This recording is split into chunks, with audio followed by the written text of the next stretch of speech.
Antes de conhecermos mais um pouco das visões místicas de Ana Catarina Emmerich, precisamos conhecê-la, ainda que rapidamente. Ana é uma discípula de Cristo que recebeu do Espírito Santo o dom extraordinário da visão. Ela era como que transportada para o contexto de várias cenas bíblicas narradas nas Sagradas Escrituras. Fisicamente, ela ficava em êxtase e tal situação comprovou-se cientificamente ser de origem desconhecida, sem explicação natural. Misticamente, ela era inserida nos mais diversos acontecimentos bíblicos e podia contemplá-los com uma perspectiva plena de 360 graus, com uma riqueza de detalhes impressionante. Ela forneceu particularidades surpreendentes de lugares e de acontecimentos descritos nas sagradas linhas. Tais informações se encaixavam perfeitamente aos mesmos, sem contradições. Através de seus relatos, por exemplo, a arqueologia encontrou a casa de Maria em Éfeso. Jesus, na cruz, confiou sua mãe ao seu apóstolo João, pois Maria não tinha outros filhos que pudessem cuidar dela, o que confirma, inclusive, o dogma da virgindade perpétua de Nossa Senhora. Após a ascensão de Jesus, João Evangelista realmente levou Maria para Éfeso, para que ela pudesse passar seus últimos dias na terra.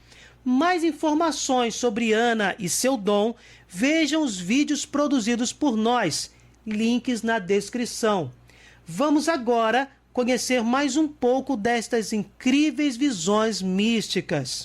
Hoje vamos conhecer a visão extraordinária de Anne Emmerich sobre Pilatos e Herodes. Havia realmente uma inimizade entre essas duas autoridades. É interessante conhecermos essa história para meditarmos melhor sobre os acontecimentos ao redor da paixão de nosso Senhor Jesus Cristo. A causa da inimizade entre Pilatos e Herodes foi, segundo as meditações da narradora, a seguinte: Pilatos empreendera a construção de um grande esgoto das águas do templo, passando do lado leste do monte do templo, sobre o barranco, no qual desemboca o tanque de Betesda. Por intermédio de um astuto herodiano, membro do Sinédrio, cedeu-lhe Herodes materiais de construção e 18 arquitetos, que também eram herodianos. Herodes tinha a intenção de malquistar Pilatos com os judeus, pelo malogro dessa obra.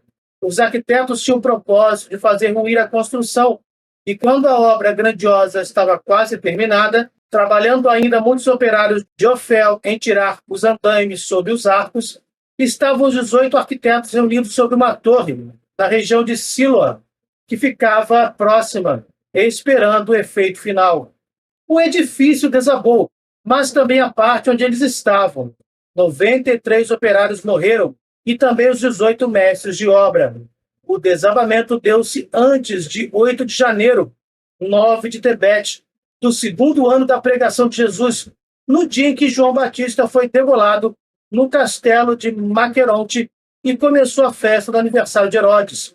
Por causa do desastre, não foi nenhum oficial do exército romano a essa festa, embora o próprio Pilatos fosse convidado hipocritamente. Vejam os detalhes da narração de Anne Emmerich sobre este episódio de fundo do nosso querido Evangelho. Isso demonstra a exatidão das palavras de nossa querida bem-aventurada Emmerich e a legitimidade de suas visões sobre os acontecimentos evangélicos. A narradora viu que a notícia do desastre foi levada no mesmo dia, 8 de janeiro, ou 20 de Tebete, por um discípulo, Adimar Serra, na Samaria, onde Jesus pregava. Quando Jesus foi dali a Hebrom para consolar os parentes de João Batista, Ana Catarina ouviu, a 13 de janeiro, 25 de Tebete, em Ofel, fora de Jerusalém, curando muitos os operários feridos no desastre, cuja gratidão é mencionada anteriormente. A inimizade entre Herodes e Pilatos cresceu ainda pela vingança que este tomou dos partidários de Herodes, em parte por causa desta pérfida construção. Jesus tomou conhecimento deste desastre e foi até o local, posteriormente, para curar os feridos, aqueles que sobreviveram a este acontecimento, a esta tragédia provocada por Herodes para difamar Pilatos entre os judeus. Percebam a maldade destes dois personagens que são reais, existiram, são históricos e que ainda por cima estão presentes nas visões extraordinárias de Emerite. Algumas notas tomadas das meditações da serva de Deus podem esclarecer-nos a respeito. A 25 de março, 7 Nisan, do segundo ano da vida pública de Jesus, preveniu Lázaro ao Senhor e aos seus, que estavam na margem da lagoa de Betúlia, que havia perigo na festa de Páscoa, pois que estava iminente uma insurreição de Judas Gaulomita contra Pilatos.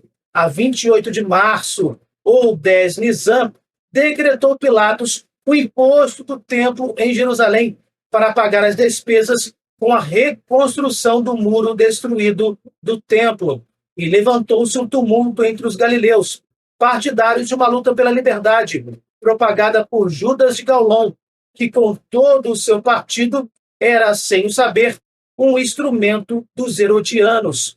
Os herodianos eram uma sociedade, como hoje a maçonaria. Vejo-as muitas vezes como sendo a mesma coisa. O Espírito Santo mostrou a Ana Emerite que Lázaro preveniu Jesus sobre uma possível insurreição de um grupo de judeus contra Pilatos. E aqui uma informação muito interessante.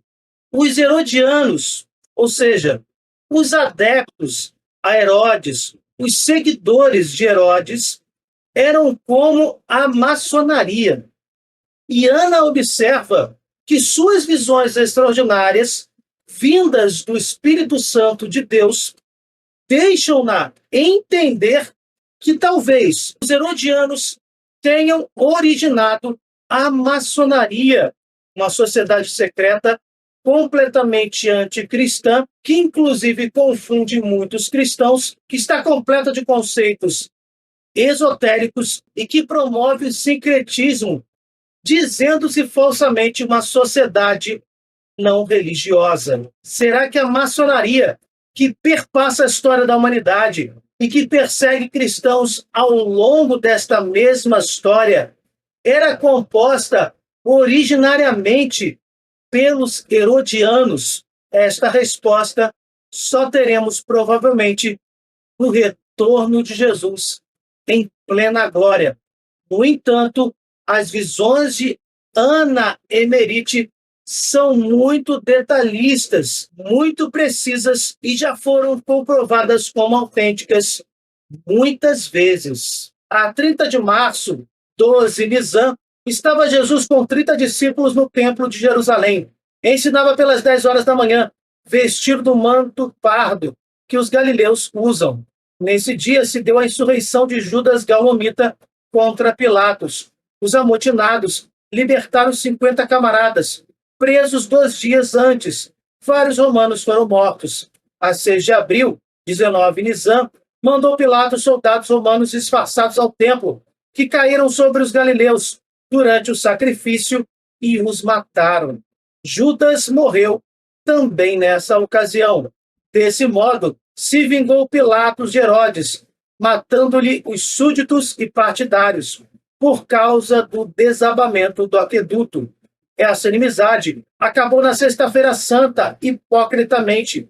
Pilatos mandou Jesus, o galileu, a Herodes, para que o julgasse como seu súdito, para assim lhe dar uma satisfação por lhe haver mandado assassinar no templo tantos súditos no ano anterior. Percebam que a rivalidade entre Pilatos e Herodes, que originou estes acontecimentos trágicos, culminou com a entrega de Jesus por Pilatos a Herodes como um pedido de desculpas bem hipócrita, uma espécie de satisfação pelo fato de Pilatos ter mandado matar vários dos súditos do rei Herodes. E vocês, meus queridos irmãos, o que acharam desta visão tão detalhada, tão rica, de uma história que permeia a vida de Jesus, a sua paixão, sua morte e, graças a Deus,